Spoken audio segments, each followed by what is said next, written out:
Here we are at the Nazko River. It's very slow and meandering. We have canoed down this and it ends up in a little swampy lake. And the cattail reeds were so high we couldn't see where we were going. And today we're lucked out. It's beautiful out. So this is open range country. There used to be quite a lot of cattle in here, but now it's all overgrown. The grasses are really tall. And in the background you can see what remains of Indian head without the nose, close to the top of that bluff. It's very sad, and I wish people would not deface, beautiful monuments like that. Nature should be enjoyed, and that's what we try to do. We photograph what we love and how it changes.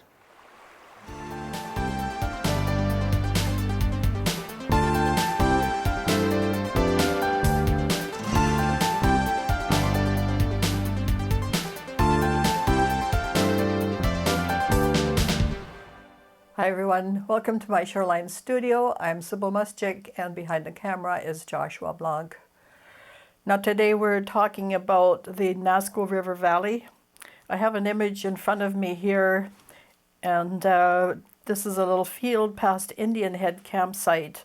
The Nazko River is just on this side of it, and we were hoping to find mushrooms along here, but at that time we were just a little bit early, so there were none to be found. But it was a beautiful day, and everything was just gorgeous out there. Now, the leaves weren't quite turning yet. Back here is the bluff, and I have climbed from the back side, not the front side, which is quite precipitous. But anyway, I really was taken with this tree, the gnarly aspects of it.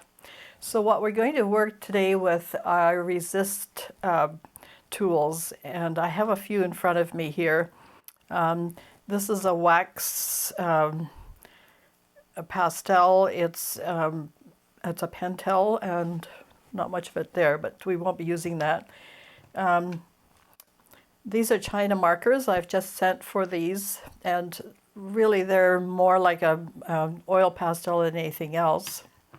These are the Caran d'Ache crayons, and for doing a transfer I haven't found them quite as effective, so we won't be using them today, but perhaps for softer, maybe more moody passages that might work on the transfer. So, but as I said, today we're not using those, but you could try those and see what happens.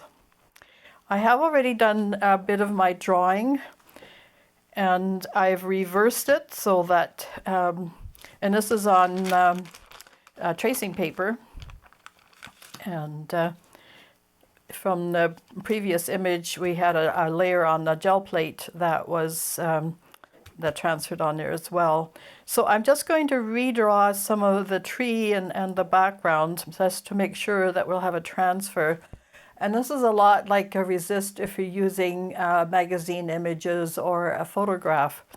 So basically you're inking your plate, you're putting this down where all the marks have been made in your oil resist tool, and that will resist the ink, and that's what's left behind. Everything lifts up. So that's how resists work. Anyway, let's just get busy and redraw some of this. And Josh will put some nice music on, and we can speed through this. It's a bit of a lengthy process, so I'm just going to redraw some of the lines, just in case they're not going to transfer as well.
Now in the area are juniper islands. They're very beautiful.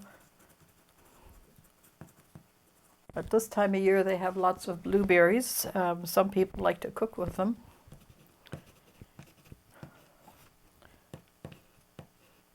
So I haven't given a lot of detail.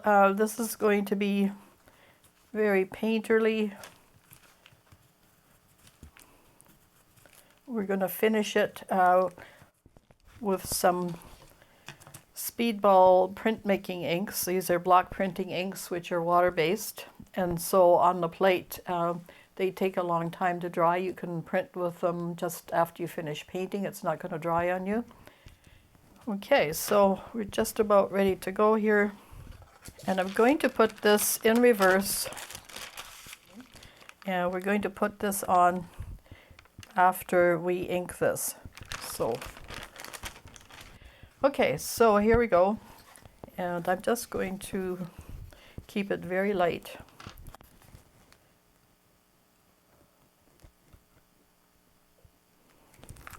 This is the Speedball block printing ink medium. So we're just going to tone I'm using this Speedball ink because we want everything to work together. The acrylic, if we were using that, would resist. So let's roll that out.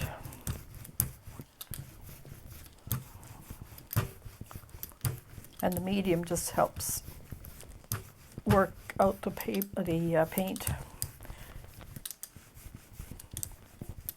and make it a little more transparent.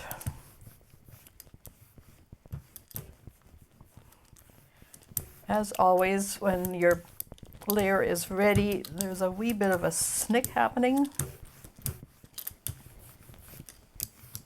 I'm not sure our sound equipment can pick that up, but this is watercolor student grade paper. Since this is a tutorial and not a finished piece of artwork, we don't need to use really expensive paper, and but it should print really well. So we go, and again using our Baron, and don't forget edges as usual. Put some muscle into it. So you're going to have just a kiss of color on that background.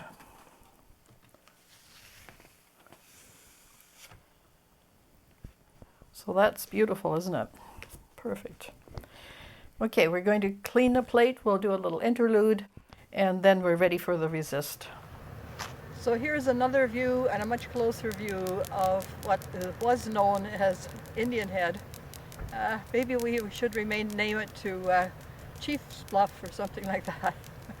No more no's, unfortunately, but it's a beautiful sight, and certainly we're seeing. So I'm using black Speedball printmaking ink for our resist. You need a dark color, and you'll see how you get the image.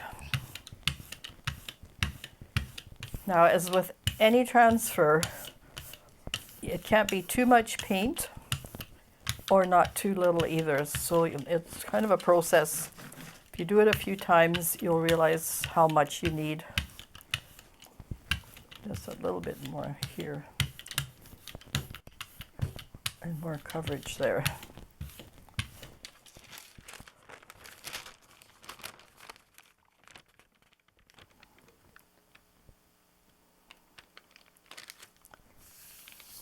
Okay.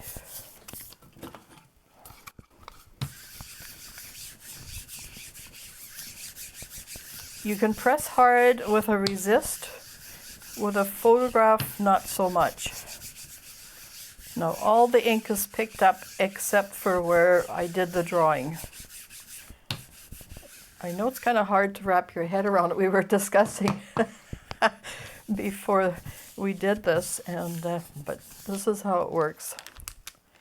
And we should have a nice image on here.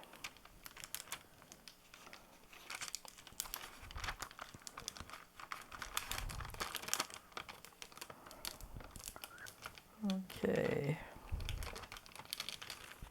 Now we're going to let this dry, and then I'm going to reverse it underneath here, and then we're going to do some painting.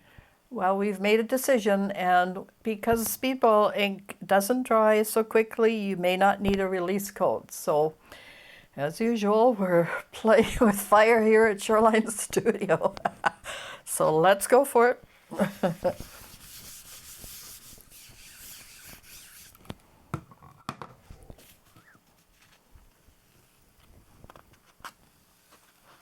Okay.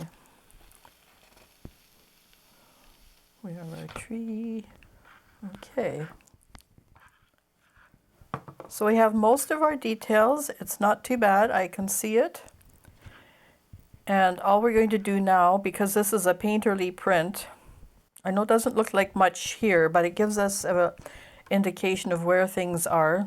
Here's the road, here's the tree, and the background hills, so it's all good. We have our drawing. And in order for this to work, we have to reverse this and put it underneath. And because our tree is still lined up here on the plate, it just helps me to see it a little bit better. And make sure it stays put. Okay, now we're at the painting part. So we're going to pick everything up, lighten the colors. We have a bit of background tone, and so we'll be using a lot of the lighter colors. This is sort of what it is supposed to be looking like, so, and you'll see how it goes. So to get it lined up, I actually saw the lines already on my plate, and so I redrew them painterly already, and then I lined up the sheet underneath to see the rest of it. So we're pretty close. So I'll draw the outline in black, and then we're going to add color.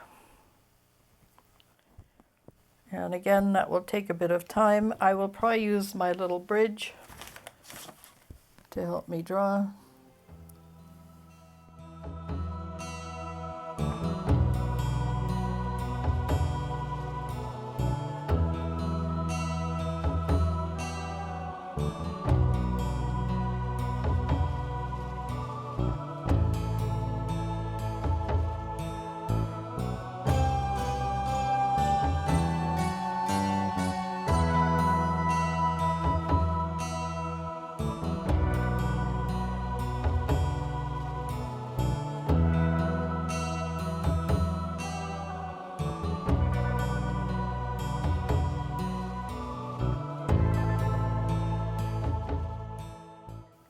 And I'm remembering how beautiful the day was, and our slogging through the grasses. That was fun.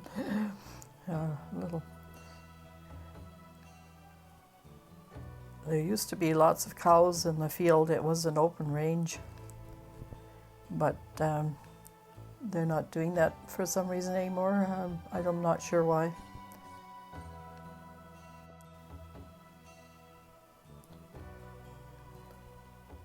So all the grasses have grown back. It's returned to nature.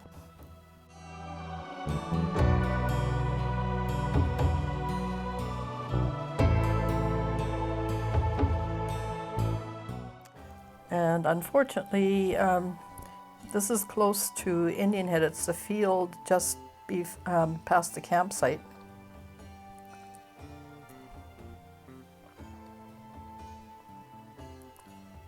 And somebody shot off the nose of the Indian Head. I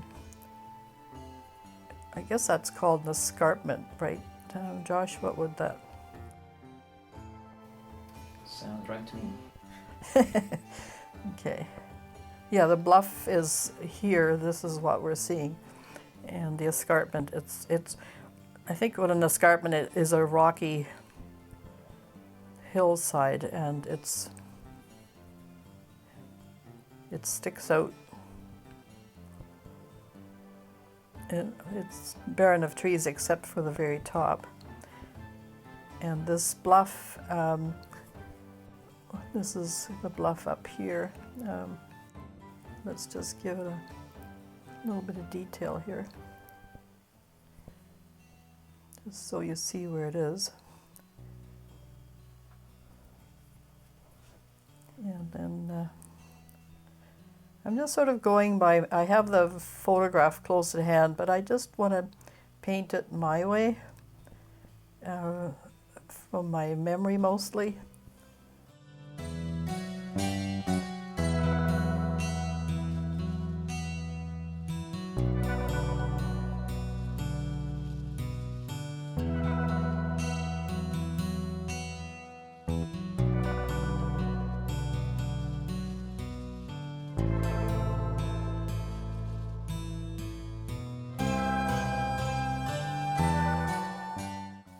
So I'm just sort of getting the basic details down, and then with a bigger brush we'll add some nice details and some more color. Our transfer made it a bit on the dark side, but that's all right. I've got, at the end of the video, I've got more to show you, some of our little adventures with this whole process with the resist.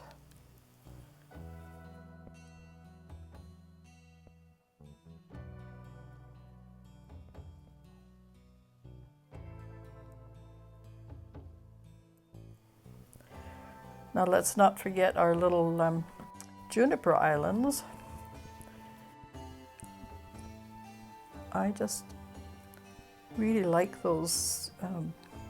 They look like a sculpted garden center arrangement in the wild.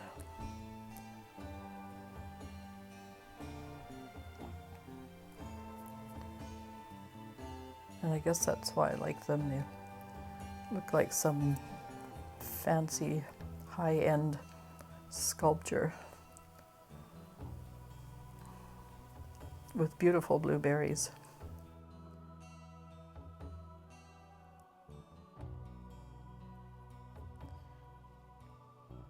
Now, like everything else, talk about composition a bit, and here we have an extra tree. We're just balancing the composition. We have all this weight here, so this is why I photographed it this way, so that the weight is on this end as well as this, and that balances the composition. And the little road just adds interest.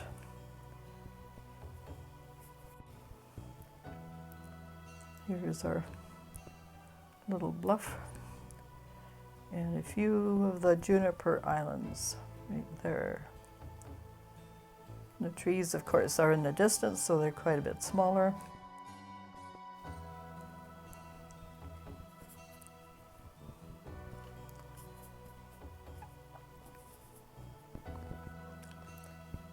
And little shrubby things here.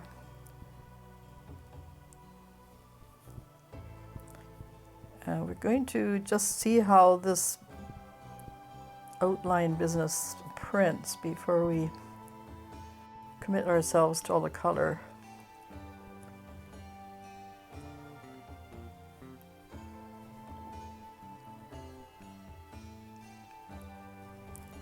Okay.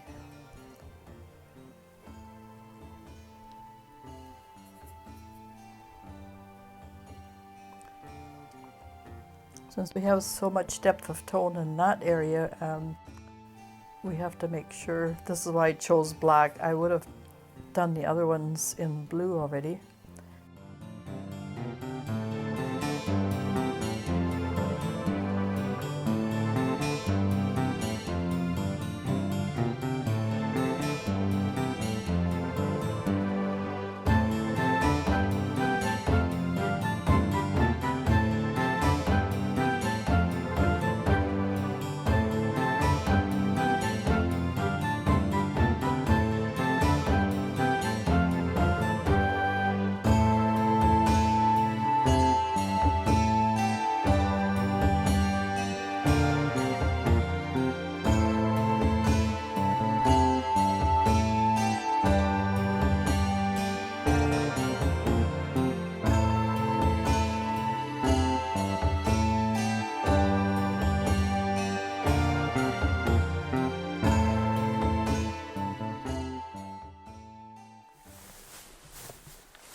So I'm just going to print this preliminary drawing that we've started, just to see how much of it we'll pick up. It should be pretty good. The speedball inks don't dry the way the acrylic inks do. So if you're doing painterly prints, this is probably your best bet. And good, we're getting some nice detail.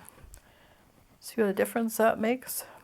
I can't put this there because we're in registration, so, and everything lined up well. All that fiddling really worked. We did fiddle a bit to get that drawing under there. Okay, so let's start adding color. So we're not cleaning anything off because I need the bases of the print. So we're going to be painting in between stuff. So let's start with the sky. And we'll just get some blue and white and a bit of turquoise. And again, this is going to be very painterly because you're going to see all the brush marks. And that's what makes these kind of prints so exciting.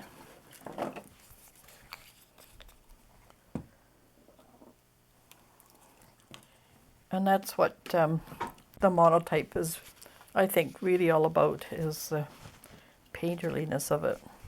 Now we're going to add some of our medium again, rather than water, because we don't want a lot of beading going on, but you'll have to add some water, just enough to make it work. So here we go. We'll do the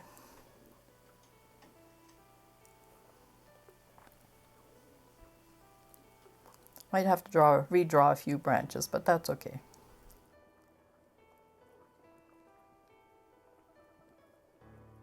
And, you know, do some interesting brush strokes. Don't forget, you already have a base layer here.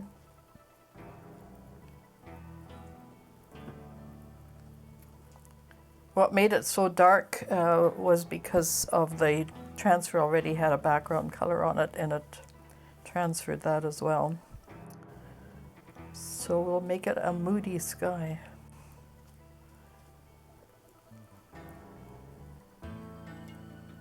And we'll print as we go. That way you'll see what's happening.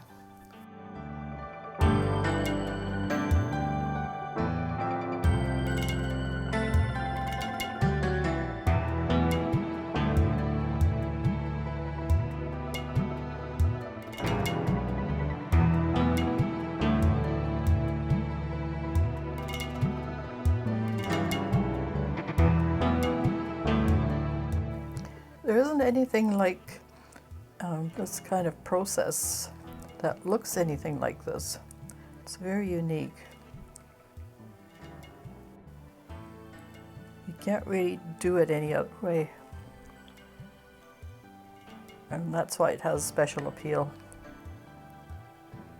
You know, if you could just do an oil painting or acrylic painting, it would take you forever because of all the details.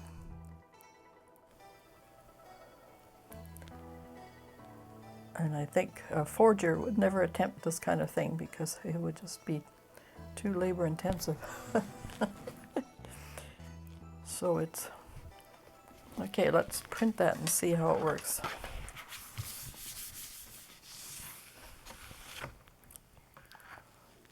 See, that's pretty good. And you can just redo some areas that are maybe lacking a little bit around here.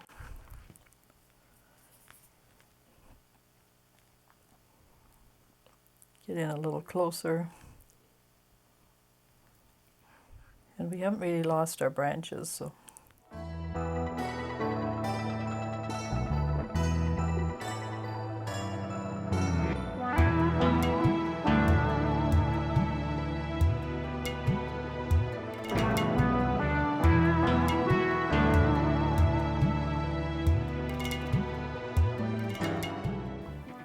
Now, of course, the sky color doesn't have to be blue. The sky can be all sorts of colors, so.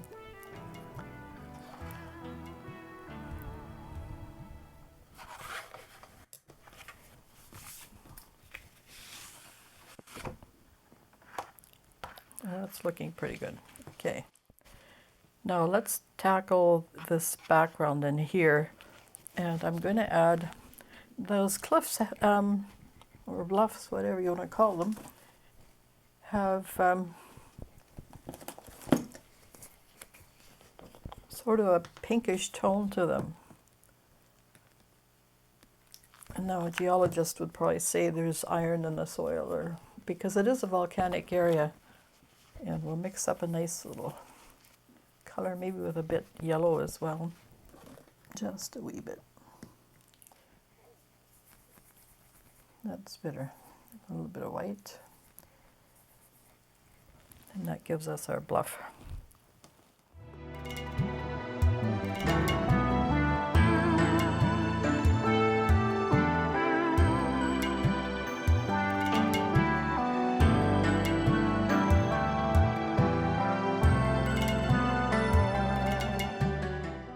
Again, nice brush marks,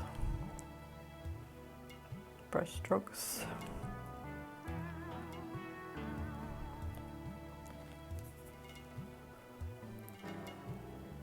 Vary your color.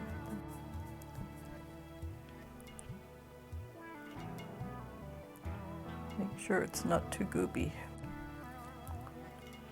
There's a term, an academic term for that. Yeah.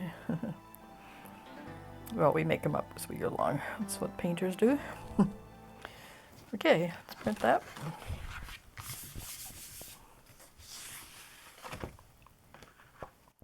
Ooh, that's really coming along. All right. Okay, and then there's a whole pile of different, let's put that pink in the road as well, just to tie things together. Who says you can't have a pink road? Besides, the sandy soil has a bit of a pinkish tone to it, so.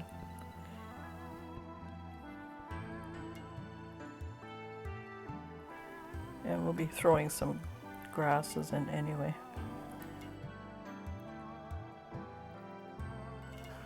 Okay, see how that works? So I just want to remind you, this is just a demonstration of how you go about this. You will take a lot of time, hopefully, at your studio trying this. And I'm just trying to get you through the worst of it. Now I might change to a bigger brush here. Let me see. Brushes I'm using as usual are the Winsor Newton University. This is a bright. I just wet the brush a little bit ahead of time. We'll mix our greens with the blues that we're using already, just to keep the composition in good shape. And we'll do more of a blue-green tone back in here, and then bring it to the lighter yellows in here.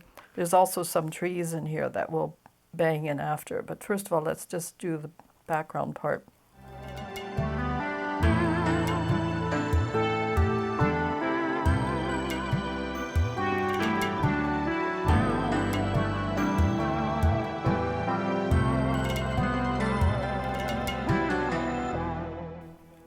We could do the background trees, at least start them in that color.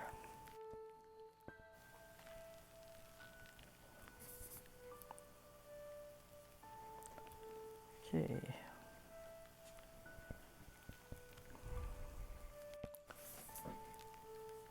And then moving forward, it'll get a little more green. I'm going to add more of my medium. A little bit of the blue.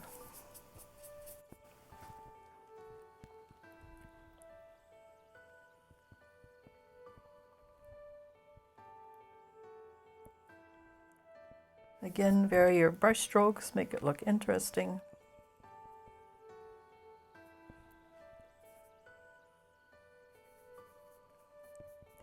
Now, in the very foreground, what you could do is actually throw a shadow in here, which might be quite interesting. So you could then reverse this light trend.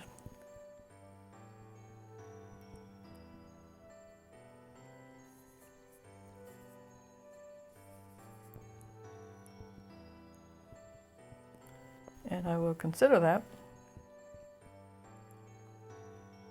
Maybe with a few grassy highlights.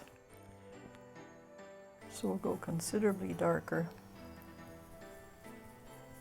in the very foreground, as if it were in shadow.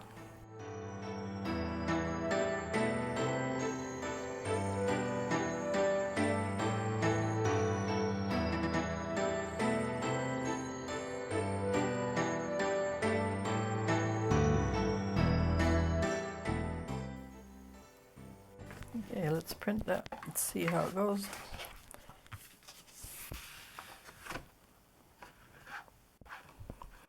Now, I'm just going to turn the light box off, and then you'll see the print better. Yes, I think it's coming along pretty good. Maybe lighten in here a little bit more. Okay. And then, of course, keeping this darker area dark will really highlight the trees when we start putting the poplar color. It was very stark white. Okay, so let's put some of the trees in. Just use a different brush for that. This one is nice. It has a chisel edge. I don't use a lot of round brushes. I just think the versatility of a chisel edge, it gives you lines, it gives you volume. Now, by adding a little bit of our complement to the green, we get a neutral tone. And adding a little bit more of the blue in. We're going to get a really dark color, and that's what we want for some of our trees. So here in the middle ground, we're going to have some of our trees. And we'll lighten that up for the background a little bit.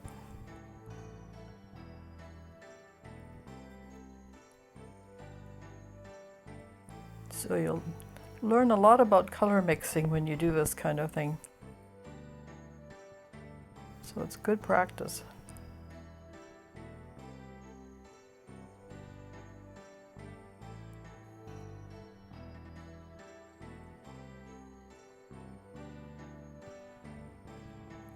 And our little juniper island,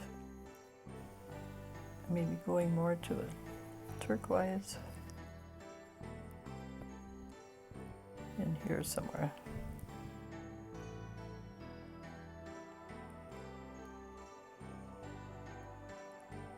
Often has sort of a central tree that goes up.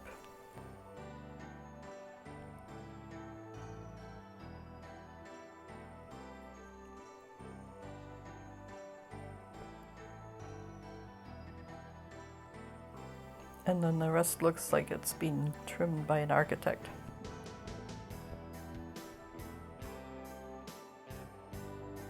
A landscape architect. Okay. I'm avoiding the black and mixing for black rather than using the black that we have already. It's better to mix it. It has much more life. It isn't so stark. We already have stark outlines, so we don't need starkness in this case.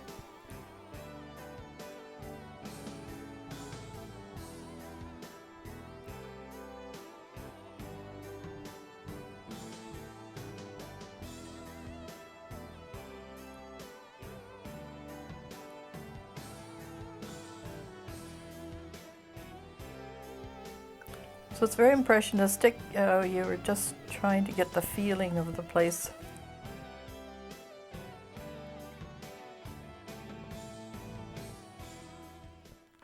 Printing. You could do it all at once, but I think it's more effective to print as you go, because then you can see how it sort of evolves. Coming together really well. Okay, I like my pink road, that works well. And our little juniper island is okay, and our trees are coming out pretty good. Maybe a little bit more detail on the trees. So it's in here that we're missing a few things.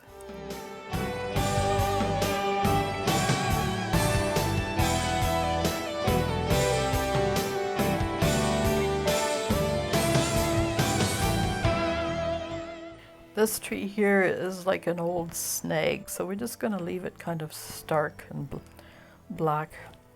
It may have been burnt. There's a lot of fire in the area.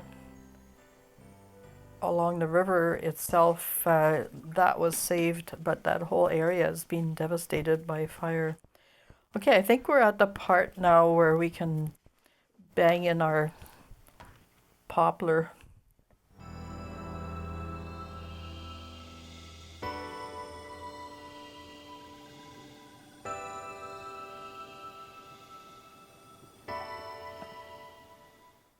So I'm just mixing my poplar color, and I'm debating between, having maybe some pink tones. Maybe we'll start with the bluish white at the base and get pinker as we go up, because that's partly in shadow as well. So we'll give that a shot. I've mixed up some of this white. And we're just going to bang it in there and see how it works.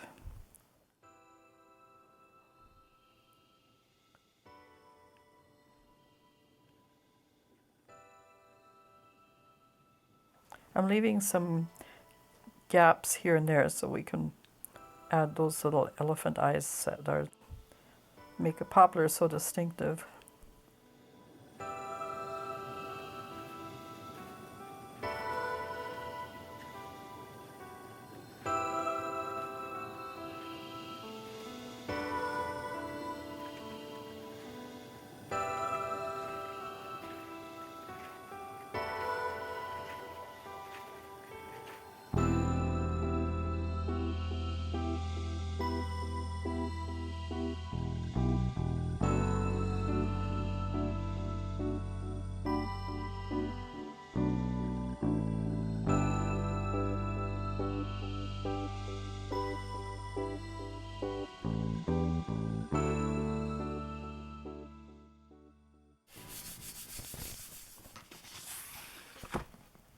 Whoa.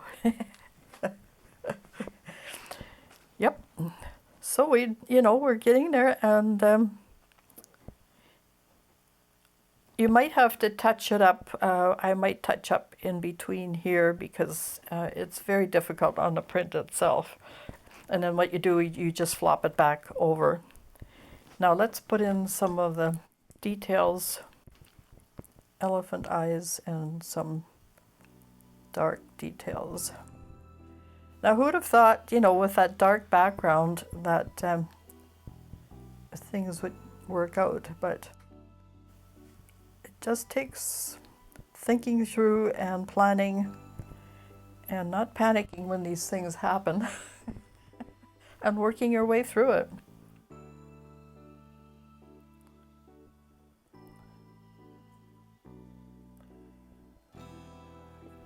All grist for the middle. Here's those black branches.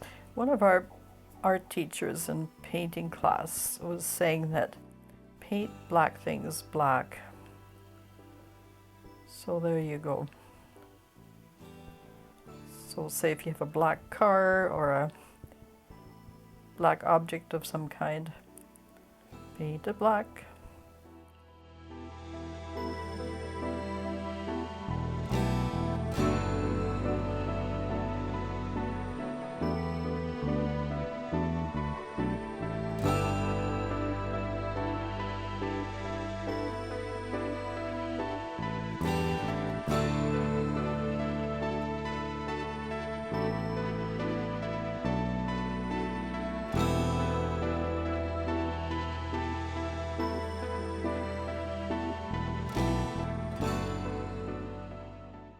So I'm just sort of redrawing some of the black limbs and some of the details. And let's print that. Then our final thing will be just to paint on the painting itself. Now that looks good. Now we're just going to shore up some of these blues in here. Could bump up some of the greens and add more detail in the trees. But I think you get the idea, so that's all we're going to finish off doing. So we'll paint it directly on here.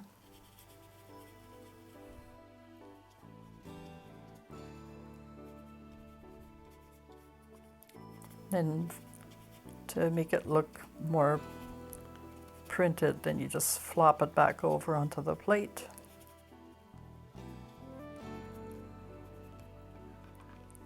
Maybe up in here as well a little bit.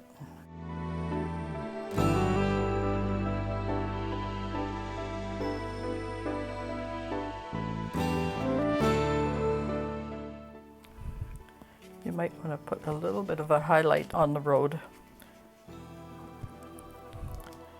And in here somewhere.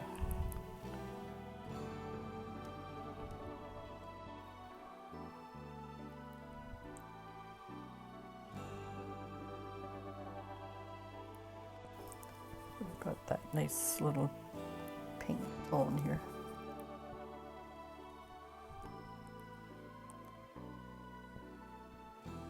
Because it curves around to the tree, it's pointing out, it's a compositional element that we have this curve here and this curve here, it leads to the tree, and then that you always want the viewer, for you to be in control of the viewer's eyes as to how they're going to look at the composition. So that's a balancing and you know, a directional thing. Oh, and up in here where the sky was. All right. Okay, that's good. Yeah. And to give this tree, you know, a little bit more prominence, what we can do is just bump up the grass there.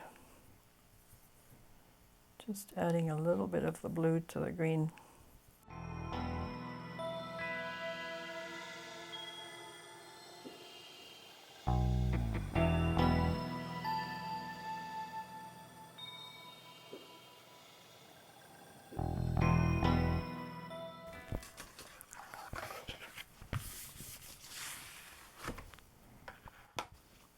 Okay, so it's a bit much, so I'm just going to take it down a hair. We don't want to overpower our little juniper bush. Just a bit of detail on the juniper, just to make sure it's not floating. So you add a little bit more. Remember to add your complement.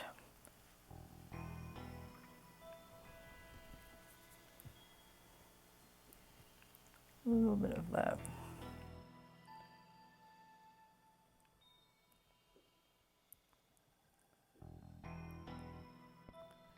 You don't want to take away from the tree at all. And there's just a small detail that I'm looking at here on the tree limb. This one seems to be not attached to anything, so okay.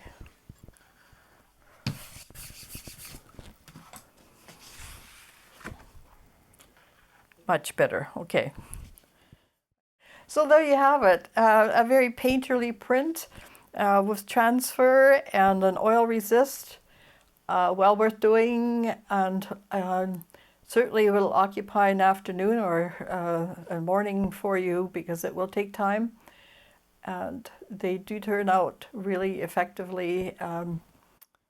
Probably a very saleable type of item too, especially if it's a landscape. So have fun with this as usual. We will be posting the images at the end of the video. Try this, let me know how you do, and enjoy this process. And take care of yourselves and your families as always. Thanks so much for watching. Don't forget to like and subscribe. And bye for now.